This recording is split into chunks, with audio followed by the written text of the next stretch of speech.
we got some hot headlines. Scorching, really, now. Mavericks, we got to get you up to date on some of the things that have been going on down in Dallas. So, reported by Chris Mannix that Mavs minority owner Mark Cuban is back at the table, and that, quote, radical roster changes have already been discussed. Radical is a wild word right there, because that could mean anything, Chandler. How are you feeling about this? I like this. I think what they need to do with this new ownership group, with all the drama that's surrounding this entire franchise, is get fresh faces in there that you know, that you love, that you respect. And this wasn't long ago where this franchise was in the top of the league and in the NBA Finals. So I think this is a great move. I said last week, I think they should hire Dirk. I think she should get back to the roots of that. Yeah, but you don't say how they hire Dirk. Like, I mean, well, just like again, he's not just going to be the GM. He's got a good job right now. Like, why is JJ Barea a coach on the Denver Nuggets right now and not the Dallas Mavericks? Why is Jason Terry, who's loved in Dallas, why is he in Utah? Like, those are the things that I think this franchise is missing and blowing, where those people they're loved. They are extremely loved there. And now there's this new ownership that knows nothing about basketball, and the fans know nothing about them, and they're coming here and they're disgruntled and they're frustrated, and people aren't going. When you see streaks of season ticket sellout, home sellout games ending, that's not good. You are losing the fan base. You are losing the most important people in this city and the franchise. So I love the idea of getting Cuban back there. I love the sell for him initially. He made a lot of money. He can basically be their mascot and did not have to front the bill anymore. It's great for him. But now how this season's starting, with the whole Luka thing, with all the Nico drama, I think this is a great fresh start to be like, look, I'm back. We got this. Let's start getting some familiar faces in here and kind of turn this thing around, because we still do have talent. We still did just get Cooper Flagg, who's 18 years old and going to continue to get better.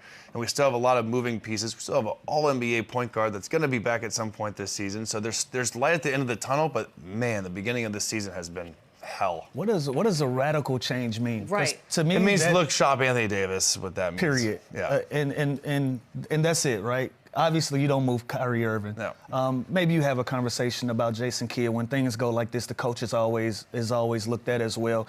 But this is obviously just about AD. Yeah. Clearly.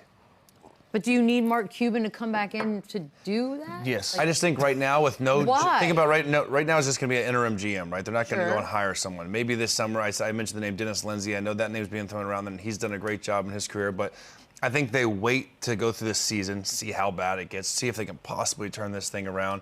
But, yeah, I think you look at J. Kidd. I think you look at every single option for Anthony Davis right now, and you see all those reports coming about. Nico tried to rush him. Dumont tried to not. And that's the worst thing they could do, is rush this guy back, because their only way to kind of recoup something from that trade is to have him healthy and on the floor and not let this calf get any worse than it is. Yeah. So when you look at this roster, and they do have some pieces, like they do have like the Liveleys, the Gaffords, Klay Thompson, you hear his name now. There's some pieces there, but to really get whole again and to kind of get the ball rolling is Anthony Davis getting moved. Yeah. And to answer your question, Beads, why should Mark Cuban be involved in this?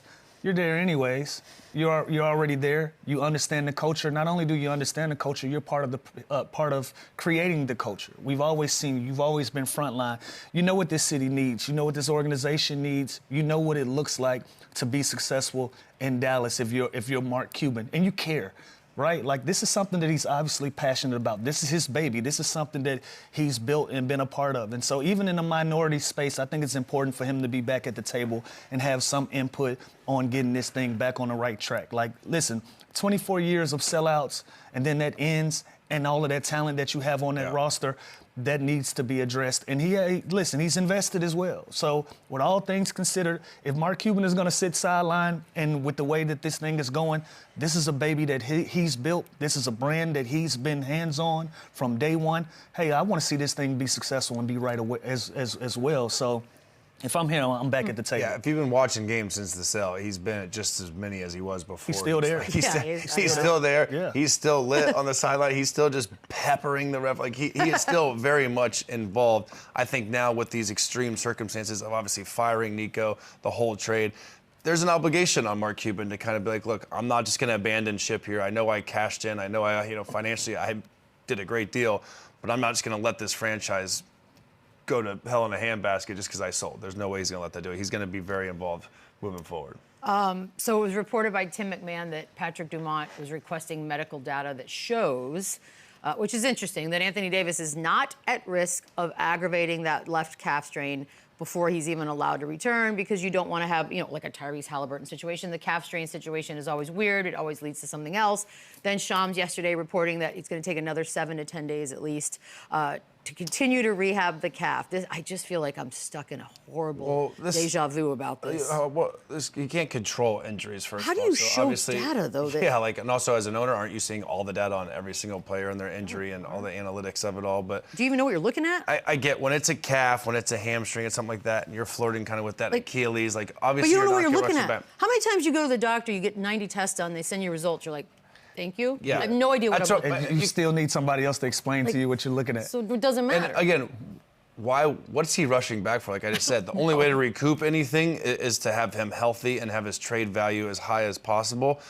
Obviously, they need him on the floor to win games. They need him on the floor to prove that he can stay healthy, which has been a problem of his entire career. Sure. But when I'm Anthony Davis, too, I'm looking at this team. I'm like, we are 14th in the conference. This season is damn Look near. at him without Also, him. what's the benefit of coming back Why come back to this? rushed or early anyways? What is the benefit? The season is already in shambles.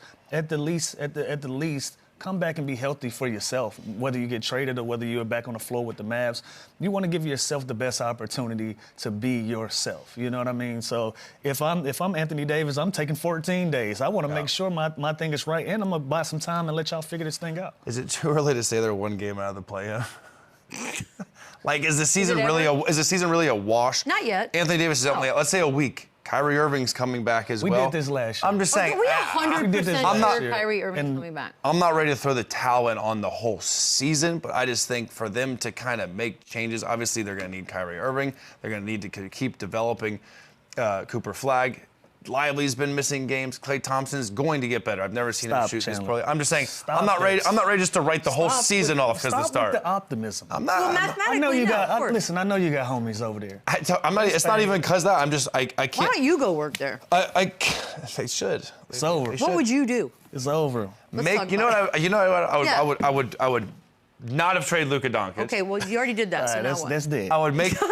That ship has sailed. What else? I don't know who else would do that, and I would do exactly what I'm hearing in the reports. I would shop Anthony Davis. I would try and recoup picks. I would try and build around the existing talent I have, the PJ Washington, the Cooper Flagg, and I would bank on Kyrie Irving, which is tough. Let me ask you a question. Coming off that injury, Let me ask you a question.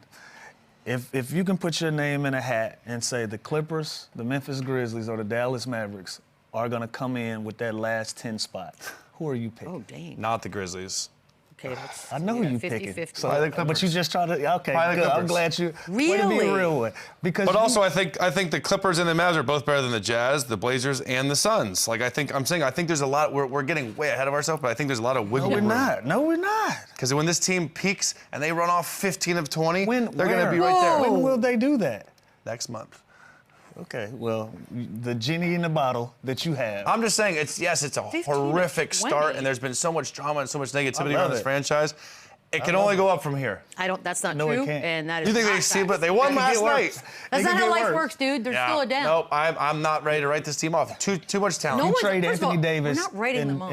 in 2 weeks. This gets worse. Or not. Unless. Temporarily, I think it gets Okay, worse. let's do this, because we keep saying trade Anthony Davis. It's such an easy sentence to blurb out, but then you're like, well, where's he going and what are you getting back? So let's play a little potential trade time. And we're going to start with the tattoo on his arm, Chicago. I know, I made you look. The Bulls, all right? So we're going to break that down. The idea that he would go back there would be cool for him, I would think. Gets to go home. I like this. I think what it's do a you good get? story. Well, I that's think for it's the a East. I think it's a capable team with Okay. they got off to a hot start that, by the way, whoa, I think they've lost 5 in a row. Yeah, So they have. All you Josh Giddey loser fans, get And they out of just my got Kobe DMs. White back. Because What, were you were here, brother? get a grip. Yeah, I heard from some too. Listen, it always going to level out. And again, I love Billy Donovan. This team got off to a hot start. I love certain players on their team. We knew this wasn't going to last. Now you add Anthony Davis to this team and you make a splash and possibly get the best version of this dude where he's from in his hometown.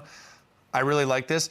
And I like possibly what they could get back. They could get a Kobe White. Devil's they could get advocate. a Vucevic. They have. Why would the Bulls do this trade? Well, that's all. I'm thinking Mavs. Because here you got Vucevic and Okoro. Okay, you bring in. Why would I do Well, that? because I think they peaked. I think the Bulls are the opposite. I think they peaked 10 games in the season. I think the Mavs have. These are the same. This is the same lump of talent that you've seen what they've done in the East. What do you think is going to happen in the West, my brother? Like that is a tall task to ask these same guys that'll let the wheels fall off in the East. And Vooch is my brother, by the way. But the proof is in the pudding. This is not a great mix. Now, if he can get a fresh start and do something great in Dallas, then so be it. But we know that the West is nothing to be played with. And it's a tall task to ask these guys to come in with all of this stuff and ask them to turn around your franchise. Give me a Vooch and Kobe White, Kevin Huerter, and some picks. I'm agreeing with you. White? I'm just saying, give me 2 starters and some picks that kind of start building around with DJ and Cooper. The goal is in the picks. You got to recoup some picks. This is a great draft class of young guys. The goal is in the picks. Other than that, I think with these veteran guys, I don't think they move the needle for the Dallas Mavericks. Are we being, and again, I don't have to force in the race. Anthony Davis too high? Yeah, are we being a little too optimistic No, because about? when he is on the floor, which is a big if. That's a big huge if. win. He is so good and he is so dominant, but it's just, again, that's always the question. When there's certain players that you have to always worry about how much are they going to play, he's one of them. The Joel Embiid, the Zion, he's not to that extreme, but you always have to factor him missing a big chunk of the season, and that does go in. I understand if you're Chicago Bulls and you're nowhere near a contender, but you do have kind of a buzz around you right now. You found something in Josh Giddey. You've kind of built this core. You could bring in Anthony Davis right now. It's a big name, big splash. Again, he's from there. I think we would see the best version of him. I just think on paper, it could work. Okay. All right. Who else? Listen, I'm agreeing. I don't hate it. I like him going to Chicago for all the sentimental reasons. I don't know basketball-wise if this changes anything for either team. But I do like this trade. Yeah. Okay. I do like the trade. Yeah, like what? Are we still going to hold him as like, oh, he'd be the best going back? For what? To Derrick Rose, if he ended up in a Chicago Bulls uniform, is that the best player since? Again, what version are we going to get of him? The version he is now. That comes with I mean, all of the ifs. I think you got to go with what you see, Chandler, not what you've seen. Whoa. That's a bar. That's deep. That's deep. I see it. I see it both. I think this could work out both ways. I really do. Now there's a couple other teams. Thank you for not understanding how television works. I appreciate you doing that. Well, I felt like you were about to go to a different segment. No, I go to another one. Here we go. Let's go to Golden State. The Warriors. I'm rusty. I took last week off. I know. I'm a little out of it. Still don't feel great. This one I find interesting specifically because of what the Warriors, because of the Kuminga of it all, and he just seems to always be in flux there. So the idea would be, and then, by the way, Boogie put this out there, and the internet seemed to have loved the idea of him going there, with maybe both sides winning. You get Kuminga, you get a fresh start for him in Dallas with Cooper Flag. What do we make of that one, Lou? I like this one as well. I like this one as well, especially for Dallas. As many young pieces as you can possibly get right now. Get rid of all of the old. Let's start fresh. Let's start new, with the exception of Kyrie Irving. You know, obviously, Kyrie is going to be your point guard of the future, but even still, he's 35, 36 years old. I hope I'm not aging him. I think he's in that range. So you still have an opportunity to have a veteran leadership at that point guard position. You bring in a Kuminga, you add him with a Cooper Flag and some other young pieces. I really like this a lot for Dallas, and I like it for the Warriors as well. They've shown the more talent that they can have, the more they're going to make a splash in the West. And obviously you put him with Steph Curry and Draymond. I think if you put anybody with those two guys, including Jimmy Butler, you give yourself an opportunity to win a lot of basketball games. Did we hella age him? He's 33, right? He's 32. Did I? Oh, wow. 32? Yeah, he'll be 33 in March. I put a lot on him, but it felt like you, coming off off an Achilles and being 32 years old, I think he takes care of himself enough where he still plays a lot of good basketball. So you have another 3 to 4 year window where you can get some good basketball out of Kyrie Irving, pair that with some young guys. I think you make some waves. So my bad for making them so old. It's all right. You know, it's not your fault. I like this for the Warriors because they're pretty much already all in, right? And it's kind of not enough. Like, you know what I mean? Like, they're a good team. They're going to win some games. They have Steph Curry. They have Jimmy Butler, Jalen Green. So if you can keep that core together, and you can get off Kuminga, who I don't think is everything that he's went through. And you have a Pods that you can throw in. Will Richard's been the rookie from Florida who's been super surprising. they have some pieces that I think are attractive to other teams, but this team's already older. This team is already built right now to win, and what they have constructed I don't think is enough. So, yeah, I like adding Anthony Davis to this core, maximize the end of the Steph Curry era, and try and go all in. And Mike Dunleavy has shown that he's willing to do that with the whole Jimmy Butler situation. He's willing to do that with just giving Kuminga the 2-year deal, kind of a little trial here. But I think it's an attractive piece for Kuminga and Cooper Flagg to have a dynamic wing kind of grow together in Dallas. So I don't hate this one either. And you know what else on the Wizards on the Warriors side?